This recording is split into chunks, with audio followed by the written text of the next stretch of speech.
92.7 big FM से मैं हूं RJ Yogi. Ladies and gentleman, welcome to our very special IVF awareness segment. और आज हमारे साथ एक बहुत ही खास गेस्ट हैं जिन्होंने ज्वाइन किया है।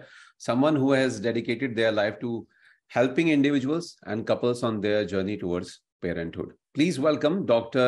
Parul Katiyar, an esteemed fertility specialist, an expert in the field of IVF, which is in vitro fertilization. Welcome to the show, Dr. Parul. Thank you, and hello everyone.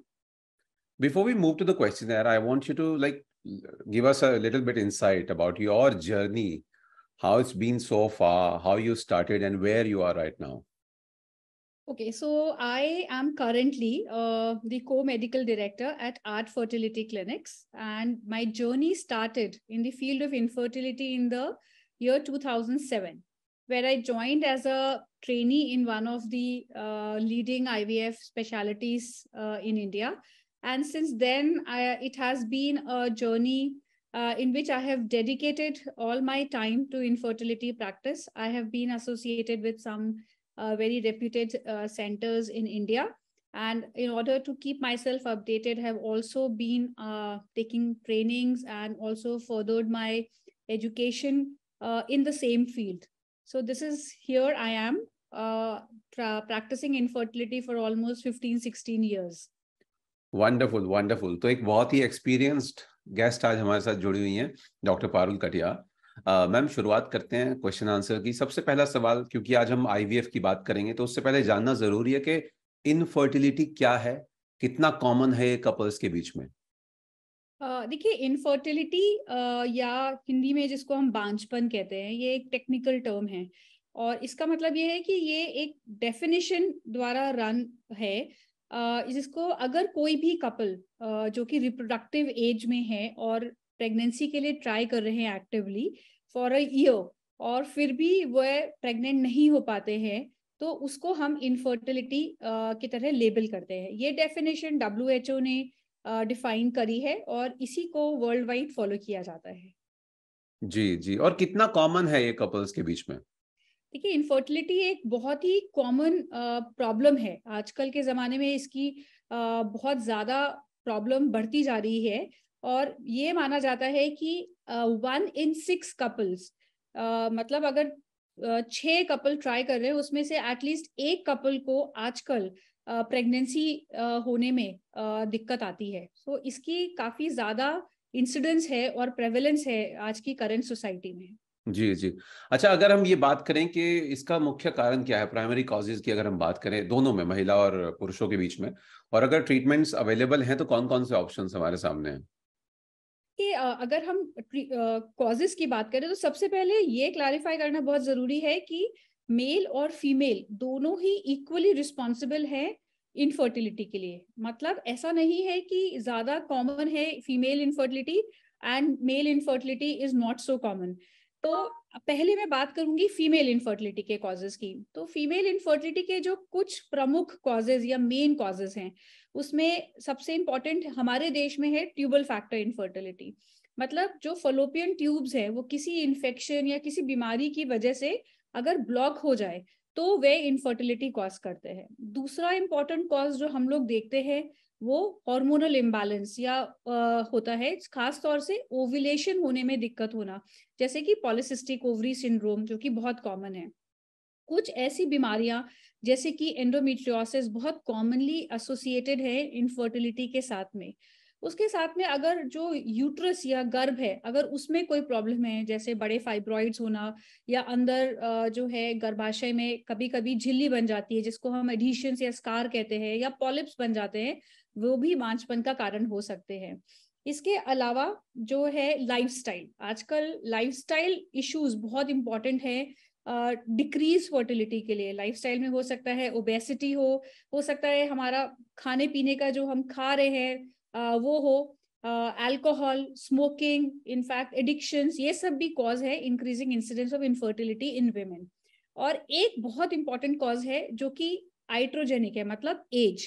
सो ये समझना बहुत जरूरी है कि फीमेल्स एक limited time तक ही fertile रहती है और आजकल के बदलते समय में हमने देखा है कि फीमेल्स बहुत ज्यादा कीन नहीं है प्रेगनेंसी करने में, when they are maximally fertile for whatever reason, it can be their career, it can be education, anything. So इस सब की वजह से क्या होता है, जब वो एक्चुअली प्रेग्नेंट होने के लिए कोशिश करती हैं और उनकी एज बढ़ जाती है, उस समय उनके अंडे जो है उनकी क्वालिटी और क्वांटिटी दोनों कम हो जाती है, और इसकी वजह से भी उनको दिक्कत आती है प्रेग्नेंट होने में। जी अच्छा, इसके बाद अगर हम जानना चाहें कि ट्रीटमेंट ऑप्शंस कौन कौन से हैं? ट्रीटमेंट ऑप्शंस में सबसे पहले है आइडेंटिफाई करना कि प्रॉब्लम क्या है। अगर हमने आइडेंटिफाई किया कि सिंपल एक हार्मोनल इम्बैलेंस की वजह से प्रॉब्लम है, तो डेफिनेटली उसको ट्रीट करने से बहुत बारी प्रॉब्लम सॉल्व हो जाती है।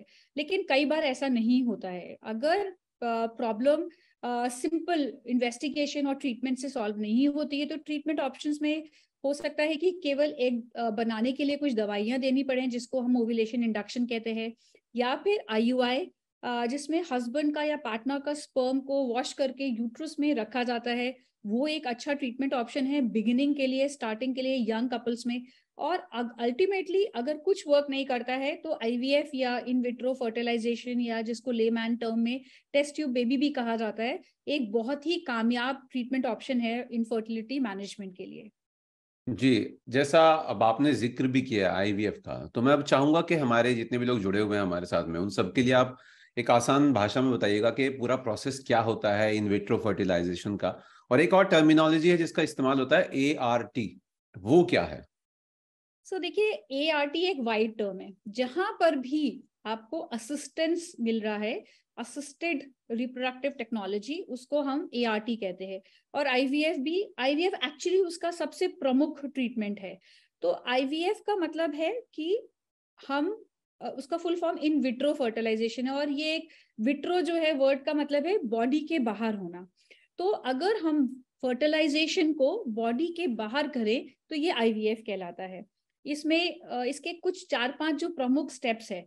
सबसे पहले ऑफ कोर्स हमने डायग्नोसिस बनाया और हमने डिसाइड किया। ये ट्रीटमेंट फर्स्ट स्टेप जो होता है, ये पीरियड के सेकेंड या थर्ड डे से मोस्ट कॉमन जो प्रोटोकॉल्स है उसमें स्टार्ट होता है। और उसमें हम लोग ओव्यूलेशन या ओव्यूलेशन इंडक्शन और या ओवेरियन हाइपर स्टिमुलेशन करते हैं। मतलब कुछ इंजेक्शंस और दवाएं देते हैं फीमेल को, जिसमें उनकी ओवरी में जो अंडे हैं वो मल्टीपल एग्स की ग्रोथ करने के लिए। ये करीब 10-12 दिन का एक प्रोसीजर होता है, जिसमें ऑलमोस्ट डेली इंजेक्शन लेना होता है, और हम अल्ट्रासाउंड द्वारा चेक करते हैं कि वो कैसे रिस्पॉन्ड कर रहे हैं उनके एग्स की ग्रोथ। सेकेंड स्टेप जो होता है वो होता है एग रिट्रीवल। क्योंकि हमें इसमें फर्टिलाइजेशन बॉडी के बाहर करना है, तो एग्स को निकाल के ही कर सकते हैं।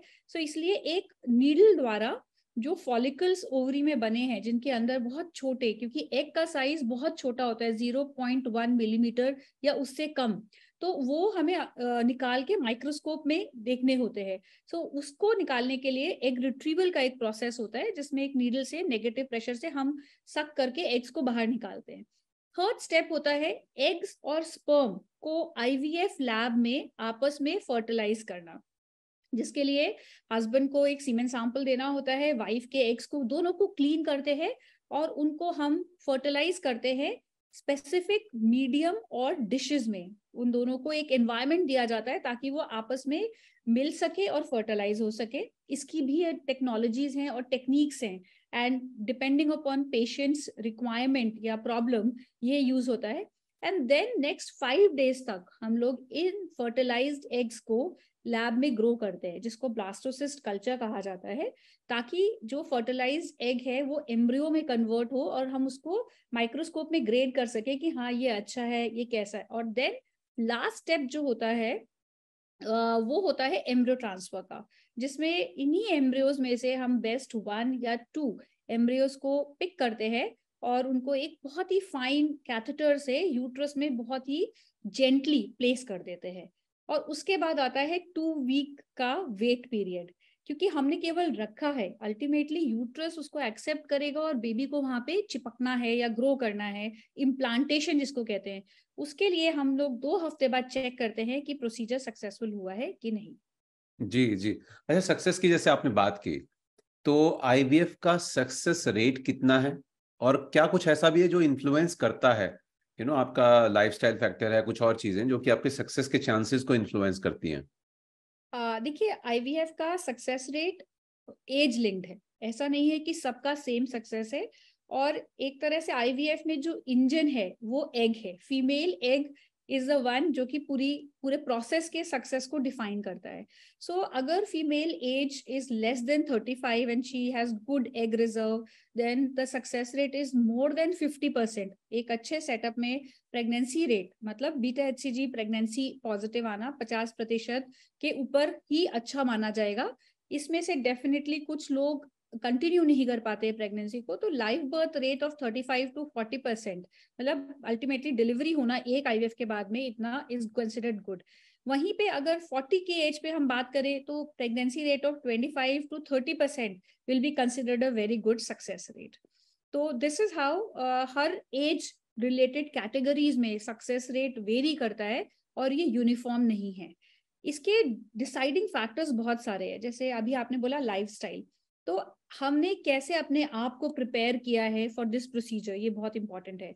अगर आप एक अच्छा हेल्दी लाइफस्टाइल अडॉप्ट करते हैं, if you are not taking alcohol, weight को रेगुलेट किया है, एक्सरसाइज रेगुलरली करी, this means we have taken care. Ultimately egg भी तो हमारे शरीर के अंदर ही है. अगर हम अपने शरीर को हेल्दी नहीं रखेंगे तो कैसे हमारा शरीर का एक पार्ट जो एग है वो हेल्दी रहेगा.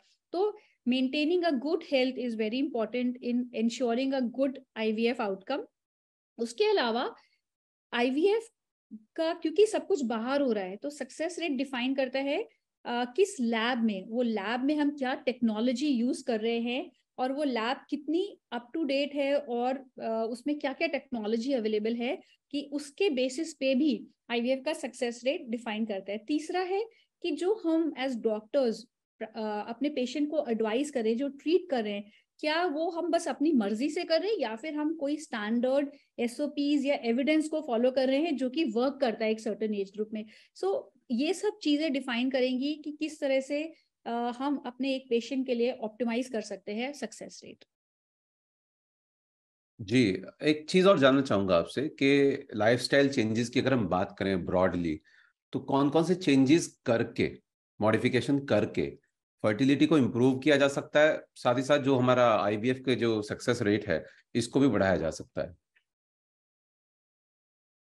लाइफस्टाइल फैक्टर में ऑफ कोर्स आई थिंक ये फिर से बताती हूँ कि लाइफस्टाइल में हेल्दी लाइफस्टाइल एक बहुत वाइड स्प्रेड टर्म है. तो इसमें अगर हम डाइटरी इनटेक अच्छा रख रहे हैं तो सैचुरेटेड फैट्स जो है वो अच्छे नहीं है, बट पॉलीअनसैचुरेटेड फैट्स का इनटेक में be considered better.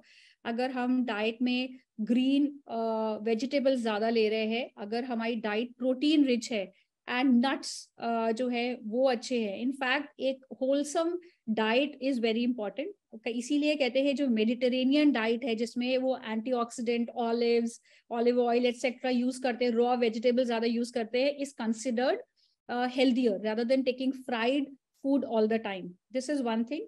Regular exercise and positive thinking is very important because IVF की journey या infertility की journey because of the social stigma attached to infertility is very stressful and इसके साथ में बहुत कुछ expectations attached है. तो positive thinking and healthy thinking is very important around this time. चाहे उसके लिए हमें regularly अपने आप को पॉजिटिव थॉट्स रीइंफोर्स करें, हम होपफुल रहने चाहिए और ये फियर नहीं होना चाहिए कि ये ऐसा ट्रीटमेंट तो नहीं है जिससे हमारे शरीर को नुकसान होने वाला है. एक्सरसाइज रेगुलरली करनी चाहिए.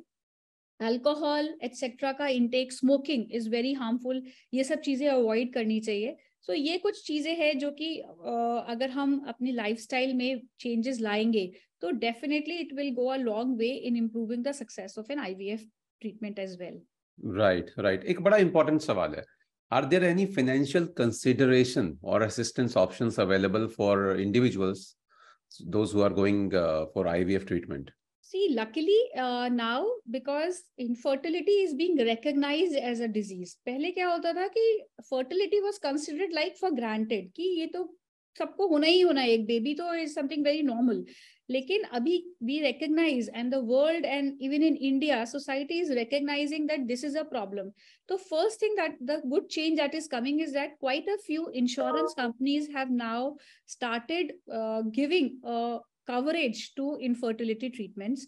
It is still restricted, but companies like Google, Facebook that started it has helped a lot more other companies also to incorporate, or insurances to incorporate this for this thing. Secondly, there are most of the IVF centers try to help the patients, and there are EMI facilities also available. These जैसे at Art Fertility also, we have an EMI facility for our patients who find it difficult to pay the entire treatment cost at one go, because इसमें सब कुछ within a month हो जाता है.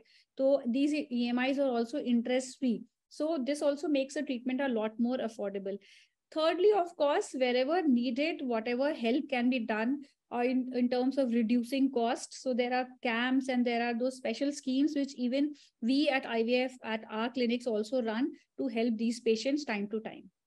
Wonderful wonderful. अच्छा, IVF की हमने बात की, बट आईवीएफ के अलावा अगर हम बात करें, कोई और अल्टरनेट फर्टिलिटी ट्रीटमेंट्स भी हैं, प्रोसीजर हैं कुछ? हाँ, ऑफ कोर्स. देखिए, वही मैंने कहा कि सबसे इम्पोर्टेंट राइट डायग्नोसिस है. अगर किसी को छोटा सा एक फाइब्रॉइड है सपोज, या फिर किसी को हार्मोनल इम्बैलेंस है, तो अगर हम ये चीजें करेक्ट करेंगे तो उनकी फर्टिलिटी डेफिनेटली इंप्रूव हो जाएगी. मेल्स में भी ऐसा ही है, क्योंकि कई बारी मेल ऑफ कोर्स ऐसा ही सेट कि 30% कॉजेज जो है वो प्योरली मेल फैक्टर होते हैं, जिसमें कि उनकी स्पर्म में कोई कमी है या काउंट में प्रॉब्लम है. तो अगेन उनको भी अगर वो अपने लाइफस्टाइल से, कुछ एंटीऑक्सीडेंट ट्रीटमेंट से, इन सब चीजों से अगर इम्प्रूव करते हैं तो उनको आईवीएफ की तरफ जाने की जरूरत नहीं पड़ेगी. This is a myth that अगर किसी का कोई फर्टिलिटी ट्रीटमेंट होगा तो केवल आईवीएफ होगा.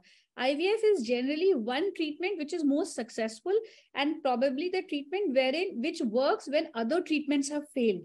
So it is very important. But बहुत से ऐसे couples हैं जिनको इसकी जरूरत नहीं पड़ेगी, and उसमें आता है simple hormonal correction, some surgery for correction of abnormalities.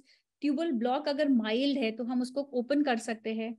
अगर मेल फैक्टर है तो हम उनकी उस वैरिकोसील या कोई ऐसी डिजीज है जिसकी वजह से उनका स्पर्म काउंट कम हो रहा है, उसको करेक्ट कर सकते हैं. फिर of course simple hormonal treatments like induction या IUI द्वारा भी लोग प्रेग्नेंट होते हैं. Wonderful wonderful. अच्छा, अगर हम बात करें एनवायरमेंट फैक्टर्स और इनफर्टिलिटी, इन दोनों के बीच में क्या कोरिलेशन है?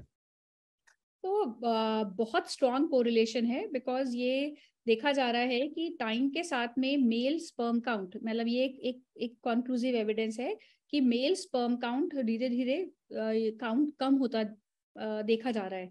तो इसको एट्रीब्यूट कर सकते हैं to the changing environmental pollutants that are there. So environmental pollution, warming, etc. are also affecting the count as well as the quality of sperm and egg in women. And pesticide exposure जो हम खा रहे हैं आजकल, जिसमें इतना pesticides है, वो सब भी adversely affect कर रहे हैं egg and sperm की quality को, and they are affecting the fertility of both male and females. जी जी. अच्छा, कोई एक एडवाइस आप देना चाहें इंडिविजुअल्स को या फिर कपल्स को जो कि अपनी जर्नी शुरू करने वाले हैं पेरेंटहुड की तरफ, या आईवीएफ को कंसिडर करें, क्या एक एडवाइस रहेगी आपकी? देखिए, दो अलग अलग चीजें हैं. अगर कोई कपल पेरेंटहुड की तरफ जा रहा है, सो सबसे पहले it is good to visit initially a gynaecologist जब आप प्लान कर रहे हैं. और अगर आप प्लान नहीं भी कर रहे हैं तब भी एक अच्छा इवैल्यूएशन करने के लिए, समझने के लिए कि करेंटली आपकी क्या फर्टिलिटी है, जरूर करना चाहिए. ये नहीं सोचना चाहिए कि डॉक्टर के पास जाएंगे तो ट्रीटमेंट ही होगा. हो सकता है कुछ बेसिक वर्कअप से या प्रीनेटल टेस्टिंग से हम अपने आप को बेटर प्रिपेयर कर पाए. दूसरा, फोलिक एसिड बहुत इंपॉर्टेंट होता है जो फीमेल्स को स्टार्ट करना चाहिए as soon as they start planning for a baby. Third, अगर किसी को कोई डिफिकल्टी आ रही है तो इसको लेके स्टिग्मेटाइज नहीं होना है. मेरे पास सबसे जो हमने देखा है, it's a emotional roller coaster for patients जो कि इनफर्टिलिटी के थ्रू जा रहे हैं, because to the society they appear healthy, but they are perpetually being asked question that when are you planning, and they are never able to come out and say that okay, I am struggling with infertility and I am taking treatment. So इसका जो stigma है as a society and as a individual, हम लोगों को बहुत stigmatise नहीं होना है कि ये एक ऐसी प्रॉब्लम है जिसको लेके हमें एम्बैरस होना है. It is like any other problem, and therefore seek the right approach, and be, even if you don't have to declare it, but you don't suffer because people are telling you that oh, it's getting late. And yes, when you decide to start a infertility treatment, do your research, see where you will get the best quality treatment, and see which place you are being treated with the right approach, and which is providing you the best in the class technology to get you pregnant faster and with the highest possible success rate. Wonderful. Thank you, Dr. Parul Katia, for joining us today and sharing your expertise and insight on IVF. And I'm sure आपका जो dedication है, especially to helping out those couples who are starting their journey towards parenthood, is inspiring, totally inspiring. Thank you so much once again for joining us. Thank you. And let me tell you, all those who are connected with us, remember, miracle happens, and today is all about hope and happiness. So keep smiling, keep believing, and keep spreading the love. Once again, thank you so much, Dr. Parul. Thank you.